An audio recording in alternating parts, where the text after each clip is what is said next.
जय हिंद दोस्तों। माँ नर्मदा क्लासेस में आपका स्वागत है और मैं लेके आया हूँ आपके लिए एक वीडियो 11 दिसंबर 2022 करंट अफेयर्स। 11 दिसंबर 2022 से जितने भी करंट अफेयर्स के क्वेश्चन बनेंगे वो हम इस वीडियो में डिस्कस करेंगे। इस वीडियो की पीडीएफ आपको हमारे टेलीग्राम चैनल माँ नर्मदा क्लासेस से मिल जाएगी। टेलीग्राम चैनल की लिंक मैंने इस वीडियो के डिस्क्रिप्शन में दे दी है, तो आप लिंक पे जाकर टेलीग्राम चैनल ज्वाइन कर लें। तो वीडियो शुरू करते हैं।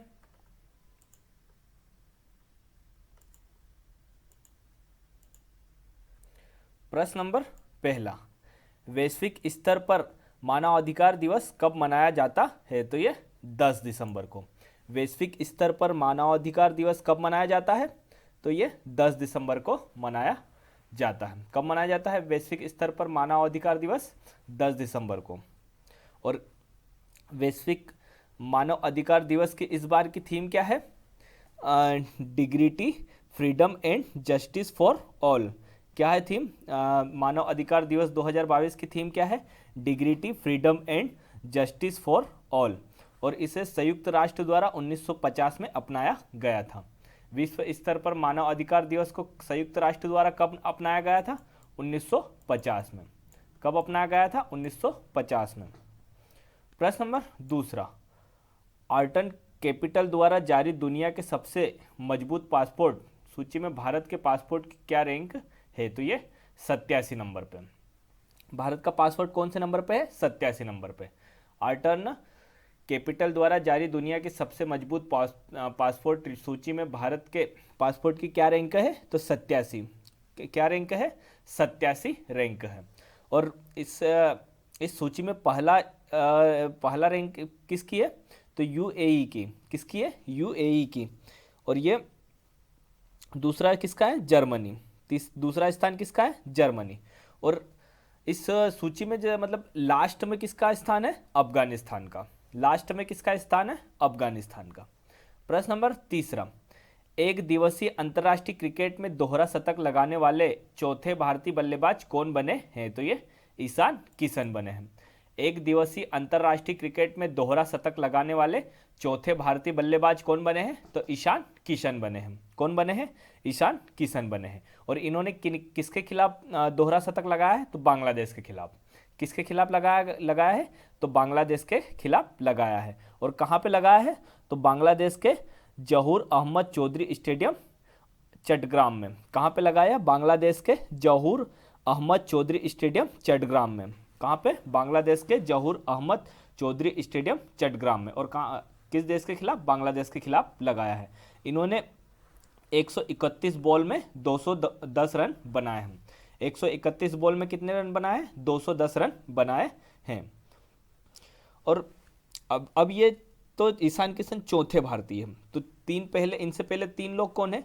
तो पहले हैं सचिन तेंदुलकर, जिन्होंने 2010 में दक्षिण अफ्रीका के खिलाफ रूप सिंह स्टेडियम ग्वालियर में लगाया था। सचिन तेंदुलकर जी ने 2010 में दक्षिण अफ्रीका के खिलाफ रूप सिंह स्टेडियम ग्वालियर में लगाया था। और ये दुनिया का सबसे पहला एक दिवसीय अंतर्राष्ट्रीय क्रिकेट में दोहरा शतक था सचिन तेंदुलकर के द्वारा। इन्होंने कुल 200 रन बनाए थे। कितने रन बनाए थे? 200 रन बनाए थे। और कब बनाए थे? 2010 में। और कौन सी टीम के खिलाफ बनाए थे? दक्षिण अफ्रीका के खिलाफ। और कौन से स्टेडियम में? रूप सिंह स्टेडियम ग्वालियर में। कौन से स्टेडियम में? रूप सिंह स्टेडियम ग्वालियर में। और दूसरे स्थान पर है वीरेंद्र सहवाग। दूसरे स्थान पर कौन है? वीरेंद्र सहवाग, जिन्होंने 2011 में वेस्टइंडीज के खिलाफ नेहरू स्टेडियम इंदौर में बनाया था। दूसरे कौन है? वीरेंद्र सहवाग, जिन्होंने 2011 में वेस्टइंडीज के खिलाफ नेहरू स्टेडियम में बनाए थे। कहाँ पे? नेहरू स्टेडियम इंदौर में दोहरा शतक लगाया था। कब वीरेंद्र सहवाग ने दोहरा शतक कब लगाया था? 2011 में। और कौन सी टीम के खिलाफ लगाया था? वेस्टइंडीज के खिलाफ। और कौन से स्टेडियम में लगाया था? नेहरू स्टेडियम इंदौर में। कहाँ पे? नेहरू स्टेडियम इंदौर में। तीसरे स्थान पर है रोहित शर्मा। रोहित शर्मा ने 2013 में ऑस्ट्रेलिया के खिलाफ बेंगलुरु में लगाया था। और कौन से स्टेडियम में? एम चिन्नास्वामी स्टेडियम में। रोहित शर्मा ने 2013 में ऑस्ट्रेलिया के खिलाफ बेंगलुरु में एम चिन्नास्वामी स्टेडियम में लगाया था। रोहित शर्मा ने कब लगाया था? 2013 में। और कौन सी टीम के खिलाफ? ऑस्ट्रेलिया के खिलाफ। और कौन से कहाँ पे? बेंगलुरु के एम चिन्नास्वामी स्टेडियम में। फिर रोहित शर्मा ने कुल 3 दोहरे शतक लगाए हैं। रोहित शर्मा ने कुल 3 दोहरे शतक लगाए हैं। एक 2013 में लगाया और 2000 रोहित शर्मा ने 2014 में श्रीलंका के खिलाफ ईडन गार्डन स्टेडियम कोलकाता में लगाया है। ये इनका सर्वश्रेष्ठ स्कोर रहा था। कितना रहा था? 264। कितना रहा था? 264। रोहित शर्मा ने 2014 में श्रीलंका के खिलाफ ईडन गार्डन स्टेडियम कोलकाता में 264 रन बनाए थे और ये विश्व का सबसे एक दिवसीय अंतर्राष्ट्रीय क्रिकेट में सबसे ज़्यादा रन बनाने का रिकॉर्ड रोहित शर्मा के नाम है। रोहित शर्मा जी ने 2014 में श्रीलंका में ईडन गार्डन स्टेडियम में कोलकाता के खिलाफ 264 श्रीलंका के खिलाफ 264 रन बनाए थे और कौन से स्टेडियम में? ईडन गार्डन स्टेडियम कोलकाता में। और तीसरा शतक लगाया था रोहित शर्मा ने 2017 में, वो भी श्रीलंका के खिलाफ ही लगाया था और मोहाली में। और कौन से स्टेडियम में? IS बिंद्रा स्टेडियम में। रोहित शर्मा ने तीसरा दोहरा शतक 2017 में लगाया था और किस टीम के खिलाफ लगाया था? श्रीलंका के खिलाफ। और कहाँ पे लगाया था? मोहाली के IS बिंद्रा स्टेडियम में। और इन सभी को मिला के ईशान किशन एक दिवसीय अंतर्राष्ट्रीय क्रिकेट में दोहरे शतक लगाने वाले 8वें बल्लेबाज बन गए हैं। इन सभी को मिला के ईशान किशन एक दिवसीय अंतर्राष्ट्रीय क्रिकेट में दोहरा शतक लगाने वाले 8वें बल्लेबाज बन गए हैं। ईशान किशन कौन से बल्लेबाज बने एक दिवसीय अंतर्राष्ट्रीय क्रिकेट में दोहरे शतक लगाने वाले? 8वें बल्लेबाज। विदेशी और एक क्वेश्चन और अब नोट कर लीजिए कि विदेशी धरती पर दोहरा शतक लगाने वाले पहले भारतीय बल्लेबाज कौन है? तो ये ईशान किशन ही है। विदेशी धरती पर दोहरा शतक लगाने वाले पहले भारतीय बल्लेबाज कौन है? तो ईशान किशन है। कौन है? ईशान किशन। जैसे सचिन तेंदुलकर जी ने भी ग्वालियर में लगाया था, वीरेंद्र सहवाग ने भी इंदौर में लगाया था, रोहित शर्मा ने बेंगलुरु में लगाया था, फिर रोहित शर्मा ने ईडन गार्डन कोलकाता में लगाया था, फिर रोहित शर्मा ने मोहाली में लगाया था। तो इनसे पहले ईशान किशन से पहले जिन्होंने भी दोहरा शतक लगाए थे वो सभी इंडिया में ही लगाए थे, मतलब अपने देश भारत में ही, मतलब अपने देश भारत के ही स्टेडियम में लगाए थे। तो मतलब विदेशी धरती पर दोहरा शतक लगाने वाले पहले भारतीय बल्लेबाज कौन बने हैं? ईशान किशन बने हैं। कौन बने हैं? ईशान किशन बने हैं।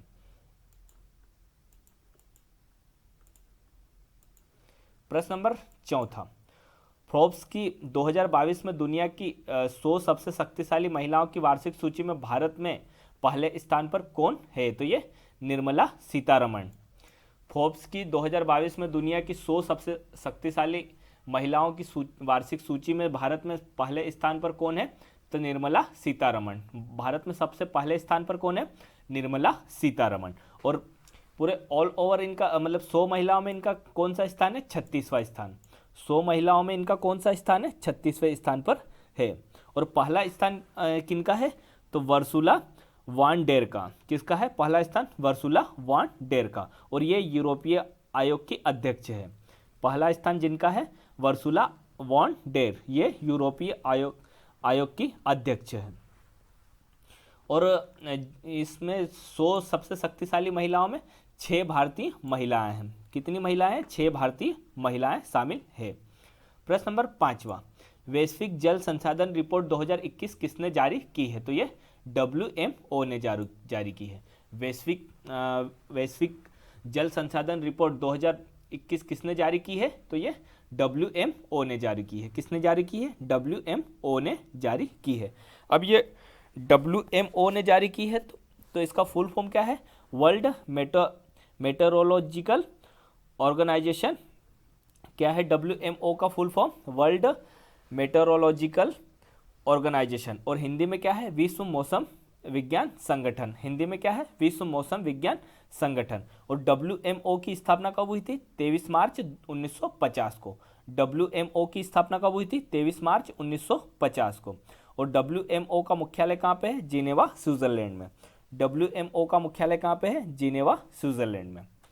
प्रश्न नंबर 6, देश का दूसरा पनडुब्बी संग्रहालय किस राज्य में बनेगा? तो यह पश्चिम बंगाल में। देश का दूसरा पनडुब्बी संग्रहालय किस राज्य में बनेगा? तो ये पश्चिम बंगाल में बनेगा। किस राज्य में बनेगा? पश्चिम बंगाल में। अब ये पश्चिम बंगाल में दूसरा बनेगा तो पहला किस राज्य में है? आंध्र प्रदेश में। पहला किस राज्य में है? आंध्र प्रदेश के विशाखापट्टनम में है। अब ये पश्चिम बंगाल में बनेगा तो पश्चिम बंगाल की राजधानी क्या है? कोलकाता। पश्चिम बंगाल की राजधानी क्या है? कोलकाता। और पश्चिम बंगाल के राज्यपाल कौन है? सीबी आनंद घोष। पश्चिम बंगाल के राज्यपाल कौन है? सीबी आनंद घोष। और पश्चिम बंगाल के मुख्यमंत्री कौन है? ममता बनर्जी। पश्चिम बंगाल के मुख्यमंत्री कौन है? ममता बनर्जी।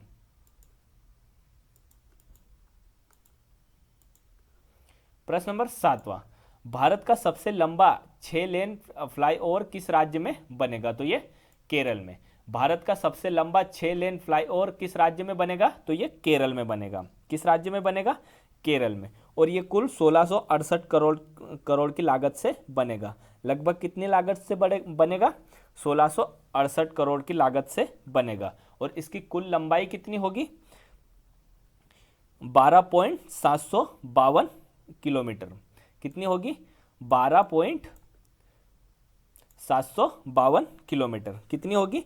12.752 किलोमीटर इसकी कुल लंबाई होगी। अब ये केरल में बनेगा तो केरल की राजधानी क्या है? तिरुवनंतपुरम। केरल की राजधानी क्या है? तिरुवनंतपुरम।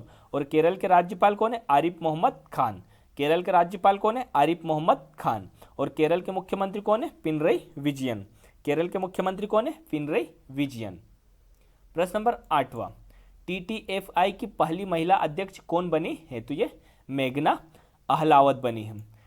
टीटीएफआई की पहली महिला अध्यक्ष कौन बनी है? मेघना अहलावत। कौन बनी है? मेघना अहलावत बनी है। अब ये टीटीएफआई, इसका फुल फॉर्म क्या है? Table tennis federation of India. TTFI का फुल फॉर्म क्या है? Table tennis federation of India. और टीटीएफआई की स्थापना कब हुई थी? 1926 में। कब हुई थी स्थापना? 1926 में। टीटीएफआई की स्थापना कब हुई थी? 1926 में। और टीटीएफआई का मुख्यालय कहाँ पे है? नई दिल्ली में। टीटीएफआई का मुख्यालय कहाँ पे है? नई दिल्ली में।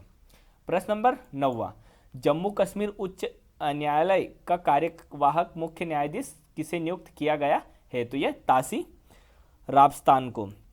जम्मू कश्मीर उच्च न्यायालय का कार्यवाहक मुख्य न्यायाधीश किसे नियुक्त किया गया है? तासी राबस्तान को। किसे नियुक्त किया गया है? तासी राबस्तान को नियुक्त किया गया है। अब ये जम्मू कश्मीर के उपराज्यपाल कौन है? मनोज सिन्हा। जम्मू कश्मीर के उपराज्यपाल कौन है? मनोज सिन्हा।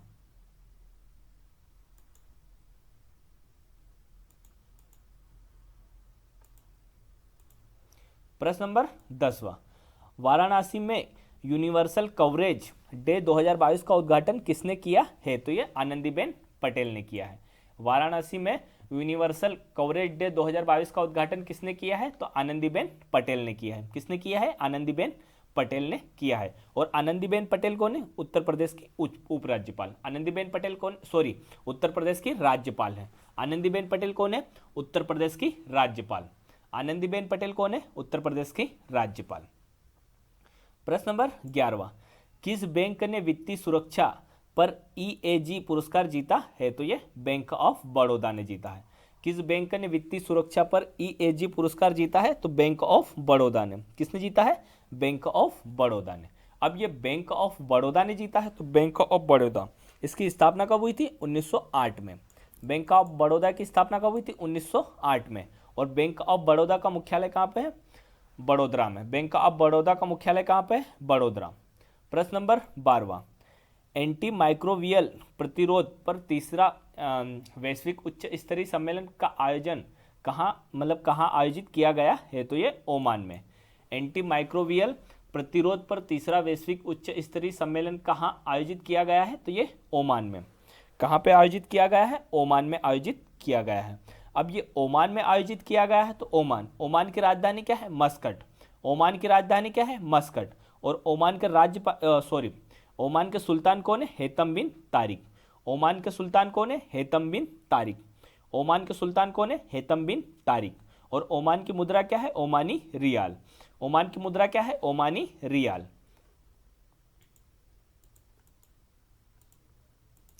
प्रश्न नंबर 13, किस राज्य सरकार ने सफाई कर्मचारी आयोग बनाने के लिए विधेयक पारित किया है? तो ये असम की राज्य सरकार ने।